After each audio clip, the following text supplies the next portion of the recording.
সালের জানুয়ারি থেকে 2026 সালের মে মাস পর্যন্ত এই প্রায় 1.5 বছরে পুলিশের উপরে 8 শতাধিক হামলার ঘটনা ঘটেছে।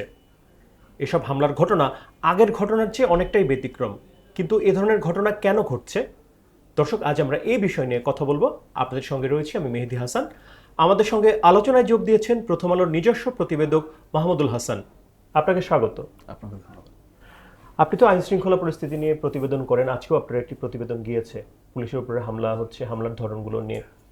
আমরা পরিসংখ্যানে যেমনটি দেখলাম, পুলিশ পুলিশ সদর দপ্তরের যে পরিসংখ্যান রয়েছে, এই যে হামলাগুলো ঘটছে পুলিশের উপরে গত 1 থেকে 1.5 বছরের মধ্যে, আগের তুলনায় কি এই হামলা বেড়েছে বা বাড়লো? কারণটা কি আসলে? দেখুন, পুলিশের উপর যে হামলার যে ঘটনাটি এসছে, এই ঘটনাটি যদি আমরা বলতে যাই, সেক্ষেত্রে এর একটি পেছনের একটি বাস্তবতা আমাদের শুরু করতে হবে। সেটি হলো যে 2024 সালের জুলাই গণ অভ্যুত্থানের যে সময়টি, সেই সময়টিতে ছাত্র জনতার উপরে বল প্রয়োগের যেটা অবৈধভাবে বা বেআইনি বল প্রয়োগের অনেকগুলো অভিযোগ পুলিশের বিরুদ্ধে কিন্তু আছে, এবং সেখানে অস্ত্রের ব্যবহার এবং হামলার যে সকল ঘটনা, এবং সেক্ষেত্রে বলা হচ্ছে যে যে প্রচলিত নিয়ম কানুন সেগুলোর ব্যত্যয় ঘটিয়ে এই হামলাগুলোর ঘটনা ঘটেছে। ফলে যেটি হয়েছে যে যখন গণঅভ্যুত্থানে আওয়ামী লীগের সরকারের বিদায় হলো, সেই সময়টিতে গিয়ে দেখা গেল যে তখন পুলিশকেও কিন্তু একদম কনস্টেবল থেকে শুরু করে আইজিপি পর্যন্ত প্রত্যেকটা পর্যায়ের পুলিশ সদস্য তারা কিন্তু আত্মগোপনে চলে গেছেন। এবং এই আত্মগোপনে চলে যাওয়ার ফলে যেটি হয়েছে যে থানার কার্যক্রম সম্পূর্ণভাবে সারা দেশে বন্ধ হয়ে যায়। বন্ধ হয়ে যাওয়ার পরে টানা 3 দিন সেই কার্যক্রম কিন্তু বন্ধ থাকে। পরবর্তীতে যখন সেনাবাহিনী এবং অন্যান্য বাহিনীর সহযোগিতায় সেই কার্যক্রম ধীরে ধীরে যখন চলতে শুরু করে, এরপর গিয়ে দেখা গেল যে সেই পুলিশ কিন্তু আগের যে ধারা, তারা যেভাবে কাজ করবে, স্বাভাবিক যে কাজের ধারা, সেটি কিন্তু তারা হারিয়েছে। এবং তখন আমরা দেখলাম যে থানাগুলোতে গিয়ে পুলিশকে একরকম বাধ্য করা হচ্ছে বিভিন্ন পক্ষ মামলা নিতে। সেখানে শত আসামি করা হয়েছে, এবং কোথাও দেখলাম যে পুলিশ যখন অভিযানে যাচ্ছে, পুলিশকে সেখানে অভিযান করতে দেয়া হচ্ছে না। কোথাও তারা গিয়ে বাধ্য করছে পুলিশকে যে অভিযানটা এভাবে করেন। এই একটি ধারাবাহিকতা তখন থেকে শুরু হলো, এবং পরবর্তীতে গিয়ে দেখা গেল যে সেই পুলিশ সদস্যরাই যখন তারা আস্তে আস্তে করে গুছিয়ে নিচ্ছিলেন, এবং সেখানে যখনই তারা কোনো অভিযানে যান, সেখানে তাদের উপর হামলার ঘটনা ঘটছে। শুধু হামলার ঘটনা না, বিভিন্ন সময় দেখা গেছে যে তাদেরকে ঘিরে ধরা হয়েছে, আটকে রাখা হয়েছে, যানবাহন ভাঙচুর করা হয়েছে, থানাও ঘেরাও করা হয়েছে, থানায় হামলা হয়েছে। এই ধারাবাহিকতাটা কিন্তু যখন শুরু হলো যে 2024-এর অগাস্ট পরবর্তী সময় থেকে, সেটি কিন্তু এখনও সেইভাবেই, হ্যাঁ, সেটি কখনো বেড়েছে, কখনো কমেছে, বাট যে ধারাবাহিকতাটি আছে। এবং সর্বশেষ আজকে আমরা যে প্রতিবেদনটি করেছি, সেখানে আমরা বলেছি যে চলতি মাসের দেখা গেল যে 9 তারিখ থেকে 18 তারিখের মধ্যে এরকম 3টি বড় আলোচিত ঘটনা আমরা দেখেছি। এবং 3টি ঘটনা ছিল যে কুমিল্লাতে যখন পুলিশের গাড়ি আটকে, পুলিশের গাড়ি কিন্তু ভাঙচুর করা হয়েছে, সদস্যদের উপরে হামলা হয়েছে। আবার আমরা একই ঘটনা দেখেছি লালমনিরহাটে, একই ঘটনা দেখেছি, আবার কিছুদিন পরে আমরা ঢাকায় আদাবরে একই ঘটনা দেখেছি। সবচেয়ে যেটি থানার যিনি প্রধান হিসেবে কাজ করেন, থানার ভারপ্রাপ্ত কর্মকর্তা বা ওসি আমরা যাকে বলি, তিনিও কিন্তু সেখানে আক্রান্ত হয়েছেন। একজন সাব ইন্সপেক্টর, তিনি সেখানে আক্রান্ত হয়েছেন। ফলে পরিস্থিতিটি এমন হয়েছে যে পুলিশের যখন তারা অভিযানে যায়, তাদের মধ্যে এক ধরনের ভীতি ছড়িয়ে গেছে যে আসলে সেখানে কি হবে।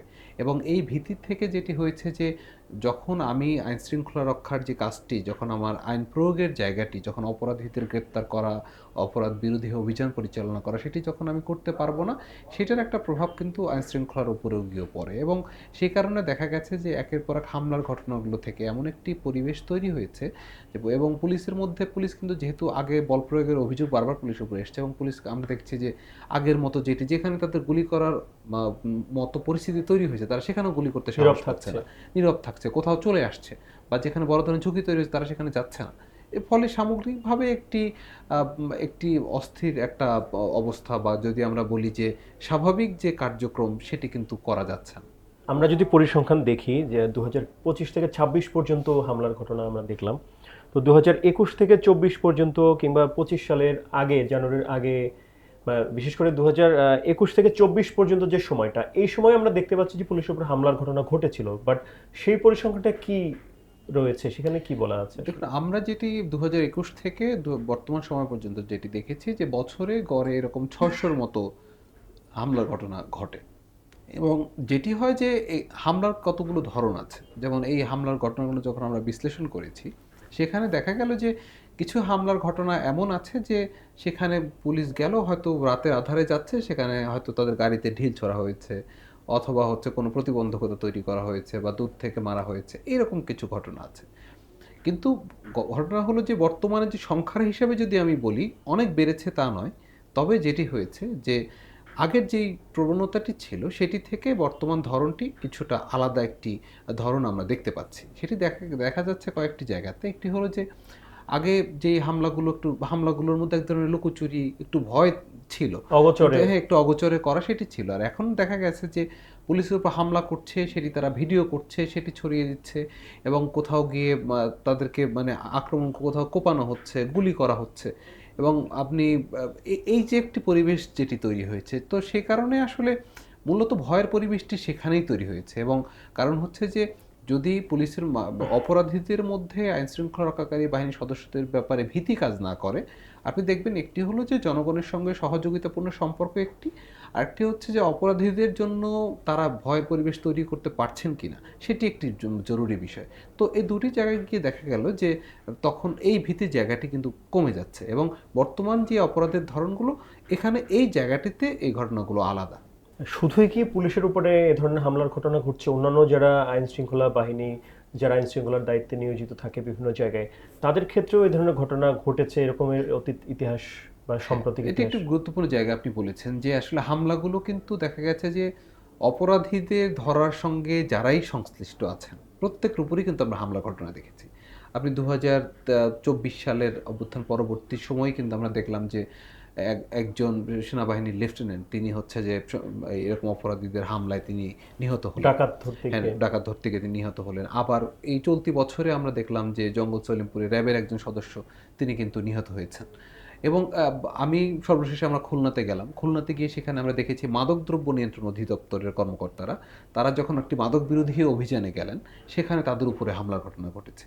অর্থাৎ ল অ্যান্ড অর্ডারের যে জায়গাটি, আইনশৃঙ্খলার যে স্বাভাবিক করার জায়গায় যেই বাহিনীগুলো কাজ করছে, যেই সংস্থাগুলো কাজ করছে, কোনো না কোনো তারপরে আমরা এর আগে দেখেছি কোস্টগার্ডের উপর হামলা ঘটনা আছে। মানে প্রত্যেকেই এভাবে যারাই ঘটনাগুলোর সঙ্গে আছে তাদের মধ্যেই তাদের উপরেই কিন্তু হামলা ঘটনাগুলো ঘটছে। মানে ভয়ের পরিবেশটা এই জায়গায় তৈরি হয়েছে। এবং সবচাইতে আপনি খুলনার প্রসঙ্গটি যেহেতু এলো, সেখানে আমি দেখেছি যে যারা এই হামলার ঘটনাগুলোর সঙ্গে জড়াচ্ছে তাদের অনেকের কাছে কিন্তু ভারী অস্ত্র আছে, বিভিন্ন বিদেশি অস্ত্র আছে। ফলে যেটি হয়েছে, যখন তাদের বিরুদ্ধে অভিযান করা হচ্ছে, অভিযানে যাওয়া হচ্ছে, তখন কিন্তু তারা সেই অস্ত্রসহ কিন্তু তারা হামলা করছে, গুলি করে দিচ্ছে।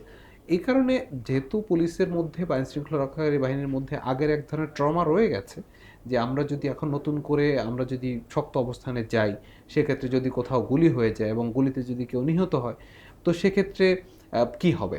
আমি আবার নতুন করে বাহিনী বিতর্কিত হবে কিনা, নতুন করে আমার জবাবদিহিতার আওতায় আসবো কিনা। একটি হলো আগে কিছু যেমন খারাপ উদাহরণ আমাদের আছে, আমাদের কিছু খারাপ অভিজ্ঞতা আছে, আবার সেই খারাপ অভিজ্ঞতার কারণে সেটির প্রভাব কিন্তু এখনও পড়ছে। পুলিশের মধ্যে সেই মনোবলটা, সেটি কিন্তু আমরা দেখছি না সেভাবে আসছেন। তো পুলিশের এই যে মনোবল ঘাটতি বা মনোবলের কারণে হচ্ছে এই ধরনের ঘটনাগুলো ঘটছে, ঊর্ধ্বতন কর্তৃপক্ষ কি ভাবছে, তাদের বক্তব্য কি আসলে? পুলিশের উপর হামলার ঘটনাগুলো নিয়ে গণঅভ্যুত্থান পরবর্তী সময় থেকে দফায় দফায় পুলিশের ভেতরে আলোচনা হয়েছে, এবং সেখানে আসলে করণীয় কি সেটি নিয়ে তারা কিন্তু বারবার তারা কথা বলেছেন।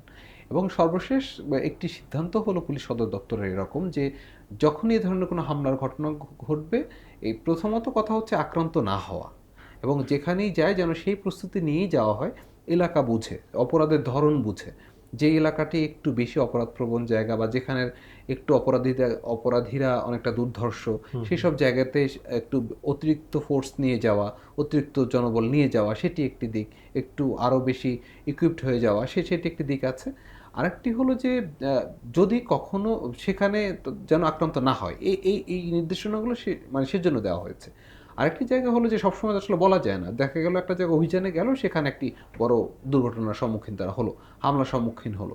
সেক্ষেত্রে নির্দেশনা হচ্ছে যে সর্বোচ্চ ব্যবস্থা, এবং সেখানে যেন সর্বোচ্চ মানে সতর্কতার সঙ্গে গুরুত্ব দিয়ে যেন সেটি করা হয়, যেন এই ঘটনাগুলোর সঙ্গে যারা জড়িত তাদেরকে ধরে আনা যায়। এবং সর্বশেষ ঘটনাগুলো কিন্তু সেই চিত্রটি আছে। এবং পুলিশ এক্ষেত্রে কারণ পুলিশের যে অবজারভেশন, পুলিশ যেখানে যে পর্যবেক্ষণ দিয়েছে, তারাও বলছে যে হামলাগুলোর পেছনে কিন্তু এই ঘটনাগুলো মানে যখন একটার পর একটা হামলা ঘটনা করবে, একটি ঘটনাতে অনেক আরেকজন উৎসাহিত হয়। যেহেতু এটি হতে না পারে, সে কারণে শুরুতেই ঘটনাটি নিয়ে শক্ত অবস্থান দেখানো এবং পুলিশ সেক্ষেত্রে কী করছে সেটি মানুষকে জানানো, যেন মানুষের আইনের প্রতি যে শ্রদ্ধাবোধের জায়গাটি এবং সেটি যেন তৈরি হয়। আমরা অনেক ক্ষেত্রে দেখেছি যে পুলিশের উপরে হামলা চালিয়ে অনেক আসামিকে ছিনতাই করে নেওয়া হয়েছে। তো এই ধরনের হামলার মানে ধরনগুলা কি কি ধরনের হামলা হচ্ছে আসলে? হামলার ঘটনাগুলো দুই ধরনের হামলা ঘটনা আছে। একটি হচ্ছে যে যারা অপরাধীর পক্ষাবলম্বন করে অপরাধের পক্ষে গিয়ে কখনো দেখা গেছে সেখানে রাজনৈতিক ব্যক্তি, কখনো স্থানীয় মানুষ, কখনো আসামির স্বজন, তারা তাদেরকে ছিনিয়ে নেওয়ার চেষ্টা করছে। এটি একটি ধারা, যেন ওই আসামিকে ধরা না হয়, আসামিকে ধরতে না পারে, তাকে যেন ছেড়ে দেওয়া হয়। সেটি এক ধরনের ঘটনা আছে। আরেকটি হলো যে যেহেতু এক ধরনের আমরা জানি যে মব জাস্টিসের একটি ঘটনা সম্প্রতি ব্যাপকভাবে এই বিষয়গুলো বেড়েছে। বেড়েছে।